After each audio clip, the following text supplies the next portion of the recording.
Hey everyone, welcome back to Papa's Workshop. Now I want you to take notice of what's behind me. You see this foam hanging from the ceiling? You might ask, what is this? This is actually speakers that I made from a 1-inch foam, and it was all scrap material that I used to make this. Now these are so easy to make that I almost forgot to film this. I was having so much fun, and the sound quality is absolutely fantastic. Now it's going to be hard to show the sound because YouTube restricts just about any kind of music. So the music that I'm going to pull is music that's approved by YouTube, which is not the best music in the world. But this has brought back music to my life because, quite frankly, for many years now, I have not really been able to hear the words of most of the songs that are out there. And this makes it where I can hear most of the words of the songs. That is just absolutely fantastic. I'm so excited about having these in the shop. Now, this is not going to be the permanent location. I did this just for the test. My son came over, he wanted to make these, and we spent about 30 minutes putting this together and putting them in the shop. But I'm going to find a permanent place in the shop so that I can have these and have music back into the shop.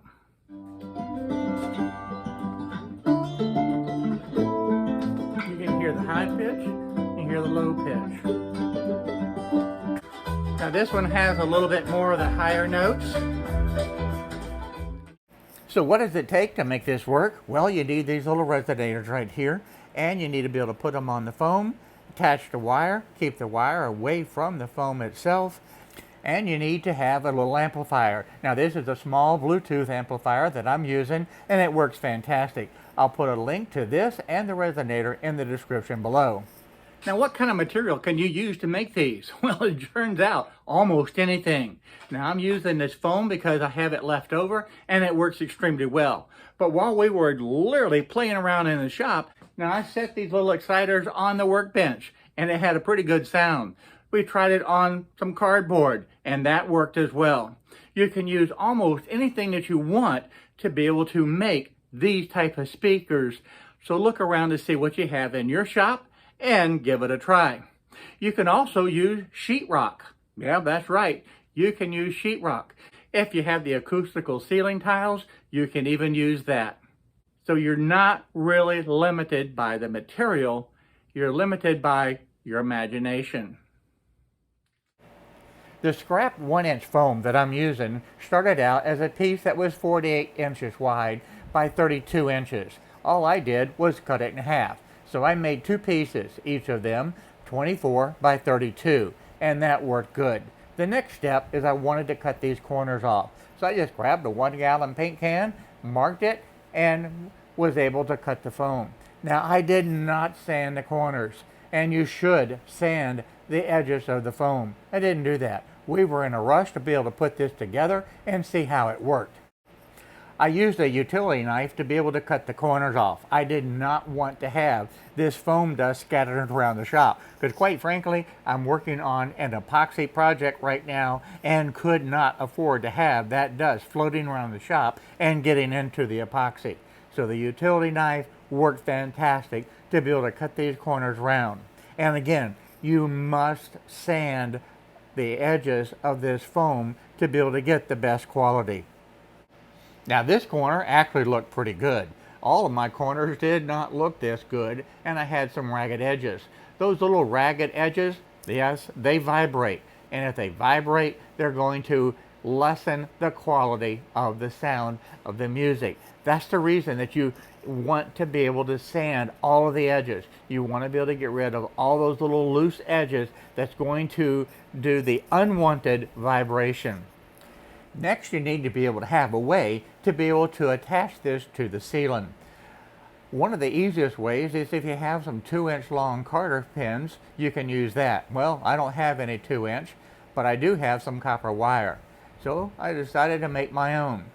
I started out using the pliers and then took it over to the vise to be able to make them look just a little bit better by bending them nice and straight so they'll go into the foam and not cause a problem.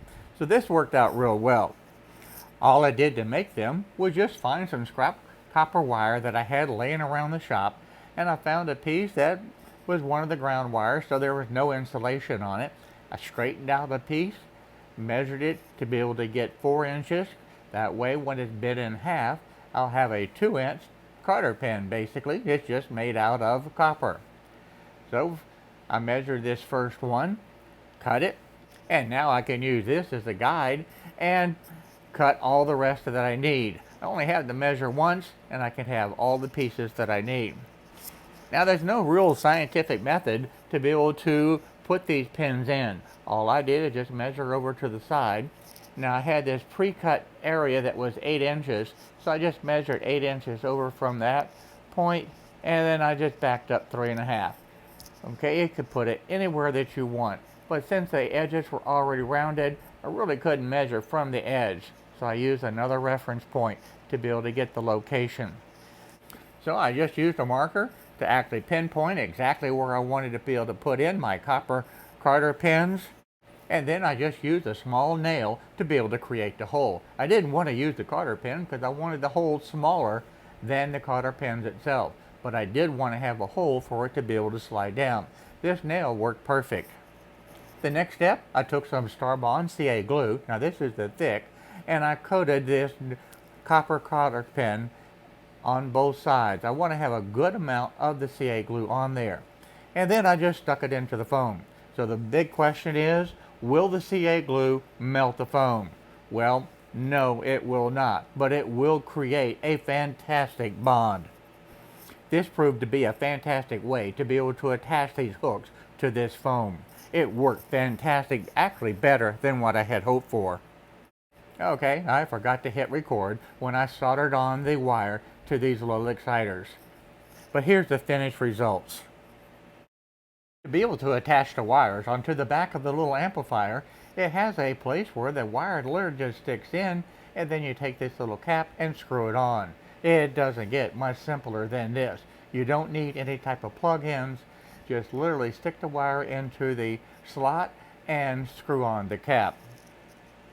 And with that, the wiring is actually complete.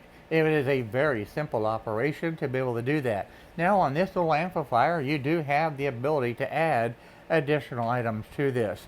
But for this simple speaker setup, this is all that's necessary. Very simple, very straightforward. Now the next step is very important. The placement of these little exciters is critical. On one of the panels, you want to be able to put it dead center. So that's easy to be able to do. Just mark out the dead center. Now this is a peel and stick type of situation. So when you peel the little paper off, it sticks on, that's it, you're done. Now on the other panel, it's very important to have it off-centered. You want to be able to have this in fifths. You want to have it 2/5 from the side and 3/5 from the bottom. Now why is that important? Well, these little exciters create the vibration of these boards, and you don't want them to vibrate exactly the same. And by having these off center on one board and on the other one dead center, it creates a little bit different of the vibration, and that's what really helps to improve the sound. So don't skip this step. Okay, it comes over to the 2/5. 2/5 on a 24 inch would be 9.6 inches. This is actually 32 inches long, so 3/5 would be 19.6. So that's right there where that point is. And now that I have this hanging, I want to do a simple test. One of the things that people constantly say that these speakers have a rough time dealing with the low bass. They work real well with the higher tones and the higher harmonics, but do not do real well with the bass. I'm going to do one simple test to be able to show the bass on this particular size panel on just how good that it works. Following frequencies ranges from 200 Hz to 10 Hz. Good headphones will go as low as 20 Hz, the lowest limit of our hearing. Let's see how far can you go.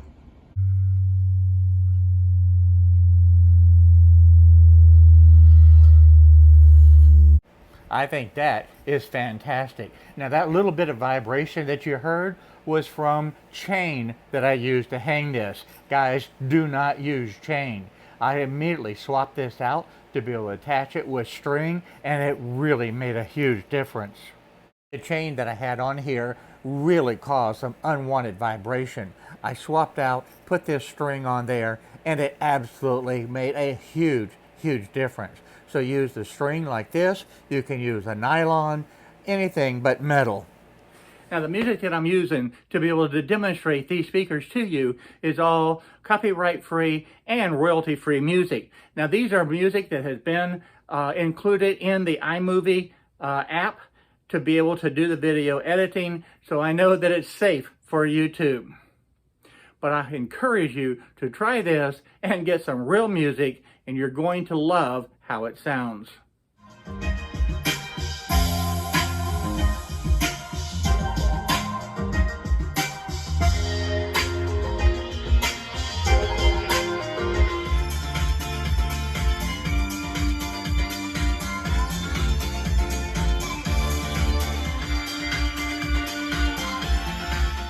Look, thanks a lot for watching this video today. I had a blast putting this together, testing it out in the shop. All I have to do now is find out where I want to put it, and I think I'm going to mount them on the ceiling. I don't have any wall space, but I want to be able to put them on the ceiling. So guess what?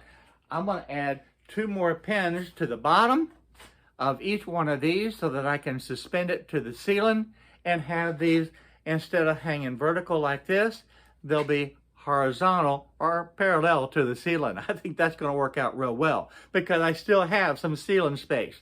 So if you like this video, by all means, give me the thumbs up, subscribe right down there, and as soon as this video is over, I'm going to put on some real music and start enjoying the music in the shop. So folks, thanks a lot for watching, and I'll see you in the next one. So bye-bye, everyone.